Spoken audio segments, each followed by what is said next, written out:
Give a damn about a hater when I feel like it. Not today, not today, not today, not tomorrow. Get out my way, please, I'm trying to get paid. Bismillahirrahmanirrahim. Assalamualaikum warahmatullahi wabarakatuh. Perkenalkan, nama saya Muhammad Aidil Rahman, kelas 2H Budidaya Ternak. Baik, di sini saya akan menjelaskan tentang indigesti, penyebab, gejala serta penanggulangan penyakit indigesti pada ternak sapi.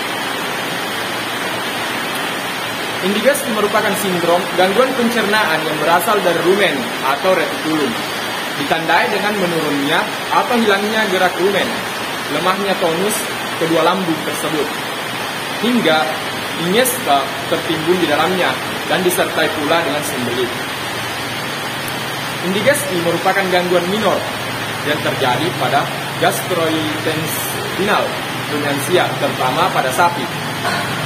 Indigesti yang merupakan keadaan autonomi rumen biasanya mengikuti perubahan pada pH rumen. Perubahan pH tersebut disebabkan oleh fermentasi yang berlebihan dari pakan yang telah dicerna. Akumulasi pakan yang sudah dicerna dalam jumlah yang berlebihan secara fisik dapat mengganggu fungsi pada rumen selama 24 sampai 48 jam. Pakan yang mengandung protein tinggi atau yang mengalami pembusukan akan menghasilkan amonia dengan akibat derajat keasaman pH pada rumen mengalami kenaikan.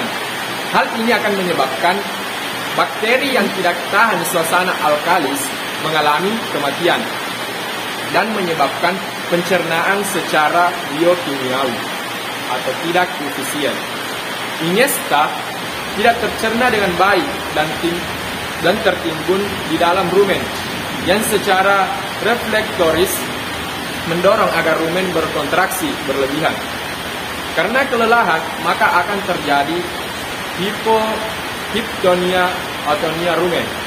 Penyebab indigesti antara lain ini biasanya berhubungan dengan perubahan kualitas ataupun kuantitas pakan, perubahan pakan tiba-tiba, pemberian pakan, beku atau masak, pengenalan pada ransum yang mengandung urea, pemberian konsentrat setelah lama tidak diberikan, dan pengenalan sapi dengan ransum tinggi konsentrat. Selain itu, indigesti dapat disebabkan oleh sapi memakan plasenta postparturus. Gejala klinis yang terlihat tergantung pada penyebab dari gangguan pencernaan tersebut. Pemberian silase yang berlebihan akan menyebabkan sapi perah mengalami anoreksia dan penurunan produksi susu. Pada saat palpasi, rumen terasa penuh dan padat. Motilitas rumen pada kejadian ini akan menurun. Temperatur, frekuensi jantung, dan frekuensi pernapasan tetap normal. Feses berbentuk normal namun berkurang. Persembuhan dapat terjadi secara spontan dalam waktu 24 sampai 48 jam.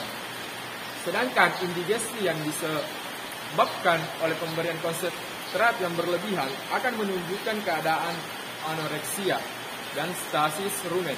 Saat palpasi, rumen tidak terlalu penuh dan mungkin saja mengandung cairan yang berlebihan. Feses akan tampak lembek dengan bau yang sangat khas. Terapi yang diberikan untuk kasus indigesti yaitu dengan memberikan obat-obat parasitopatomimetik seperti carbamylcholine dengan dosis 2-4 cc subkutan untuk merangsang gerak rumen. Physostigmin atau neostigmin dengan dosis 5 mg per 100 kg juga dapat diberikan secara oral. Preparat magnesium sulfat atau sodium sulfat dengan dosis 100-400 gram dapat diberikan dengan aman. Pemberian makanan penguat atau makanan kasar perlu dihentikan. Sebaiknya pakan hijauan yang segar akan lebih menarik bagi penderita. Air minum harus disediakan secara berlebih, ad libitum. Bila perlu dapat diberikan garam dapur. Mungkin itu saja yang bisa saya jelaskan mengenai pengertian, penyebab, gejala, serta pengobatan penyakit indigesti pada ternak sapi. Kurang lebihnya mohon dimaafkan. Assalamualaikum warahmatullahi wabarakatuh.